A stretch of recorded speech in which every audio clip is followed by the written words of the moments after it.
Hello, beautiful people. I'm really happy to welcome you guys in my studio. It's also my lab. It's where I rehearse and research for new tracks and new sounds. So this is the first video of a three parts tutorial about how I plug all my instrument, how I treat my sound, and how I loop and maybe record different things through recorders too. In this first part, I'm gonna mainly talk about all the inputs, all the cables, how I put all my instruments in the looper, which can also be in a live situation, how I send all my effects and instrument to the sound engineer. And that's the same for recording. So everything I'm gonna say works for me. It's after a lot of rehearsing, trying different gears, that I found a nice solution, which is most of the time a compromise between having a nice sound but also being able to pack it up and go for different concerts or having something easy to use. It's not, of course, I would like to have a bigger mixer here, but I also have to bear in mind that I'm going to travel with it and it has to be quite easy to use. And actually, most of the time, I use a very small mixer that goes into my pedal board and I can close everything and open and it's already there. For looping and advanced work and advanced sound, I'm using this Z10 Allen and Heath mixer. You can find also a version with FX built in if you need some reverb built in your mixer. And I'm using this when I'm in studio or when I really want a great sound to be sent to the sound engineer in big festivals, because it has 4 microphone inputs and 2 line inputs. And this is, I'd say, the minimum I need if I really want to put all the instruments around me here into a mixer and to build a nice sound into the looper.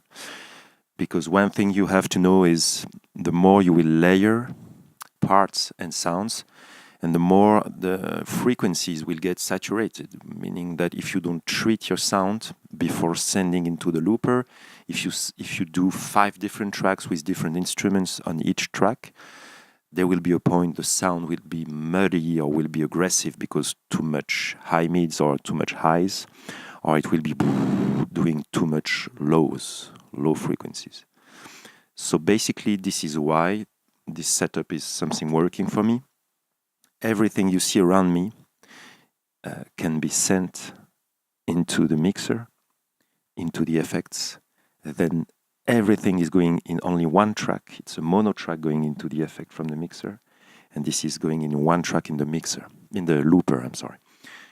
Just one track. So I have to be very careful of how I treat my sound at the basis, at the source, so that the looper gets a nice sound every instrument I'm recording. So around me you can see I'm using like flute, different percussions, drums, like I've got a kick here, cable pedal on my beautiful Stella Cajon.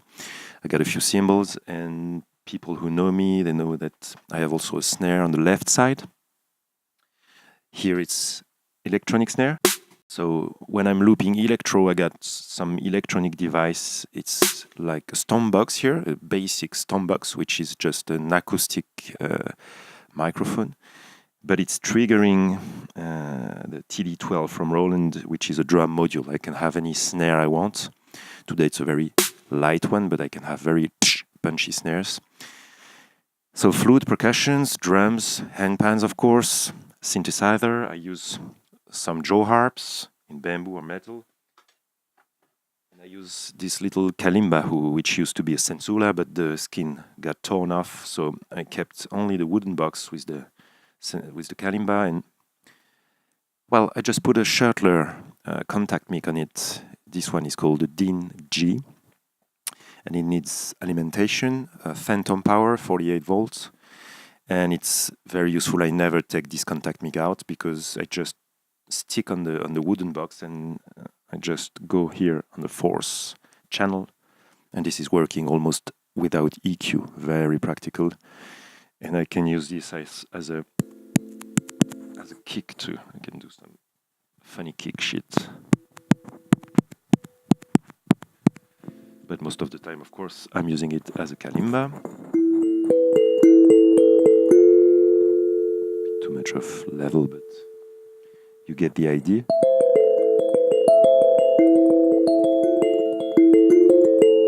So it's very practical because it's already plugged in. It's a small instrument, so I don't need to take too much gear. It's already a lot of gear around me. And I try to take the smallest instruments possible, like this snare drum, which is very useful, very small and very useful. It can be played also like almost a percussion, like a djembe.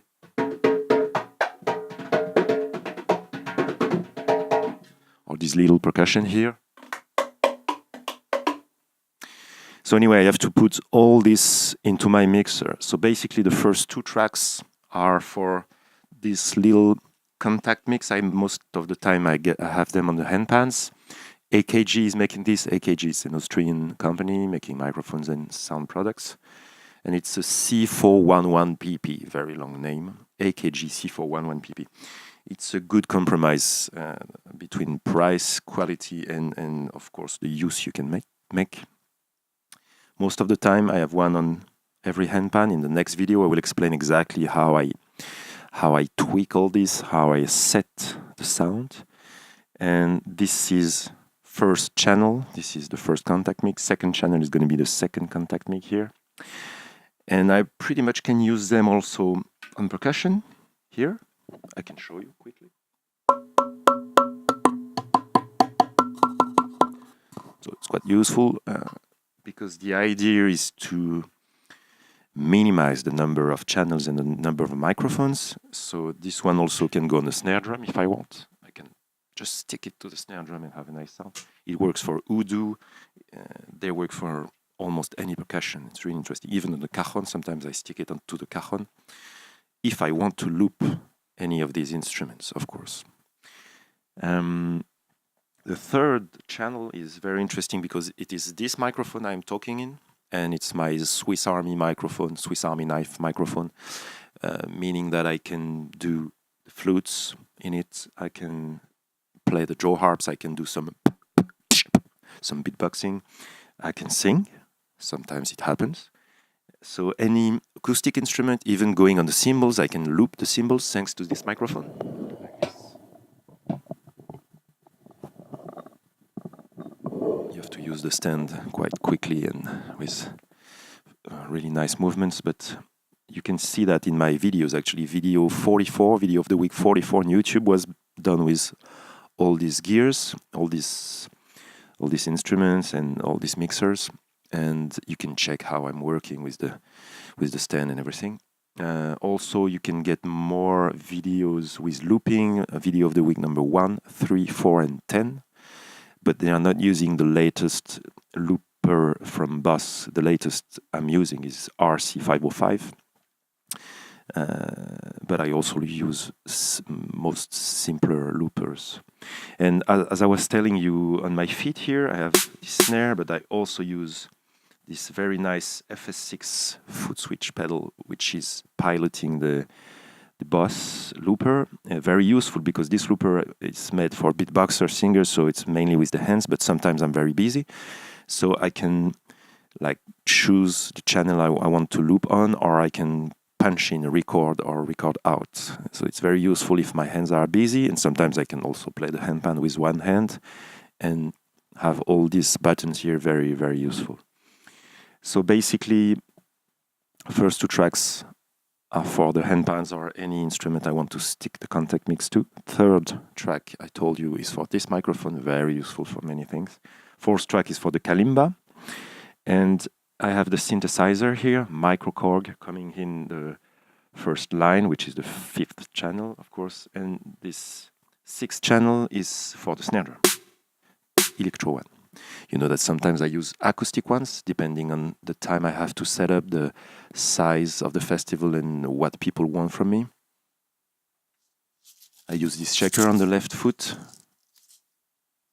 and this acoustic clap, quite useful too. You can take off the tambourine.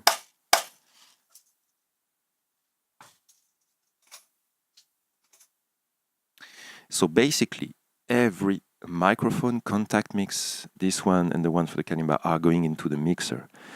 I'm treating the sound here before sending the sound into the effects, if I need some of them, and before sending all this into the looper. And the looper is going to my recorder. These days I'm using a Zoom H6 all the time because it's very easy, light, and very useful, very powerful tool.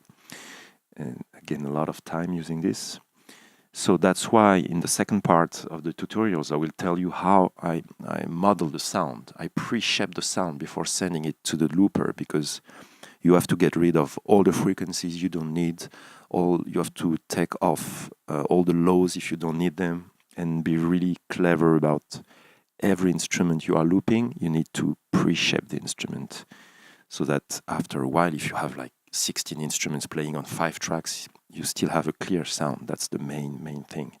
Never forget that you are the first sound engineer, meaning that you as a musician, you are building the sound already. You are the first builder, meaning if you want a great sound and you have an idea of how you want it to sound, well, play it like you want it to sound. That's the first thing to do. If you send a nice sound from your instrument or your voice, it will be very much easier for the sound engineer. He's not like a wizard. He can arrange things, but you are the first sound engineer and you are the first person in charge. Well, that's it for today, and we'll have a second tutorial about all the settings and how you really prepare your sounds, and every time you change an instrument, how you change also the sound from the microphones. Well, see you soon, guys, and have a nice sound. Bye-bye.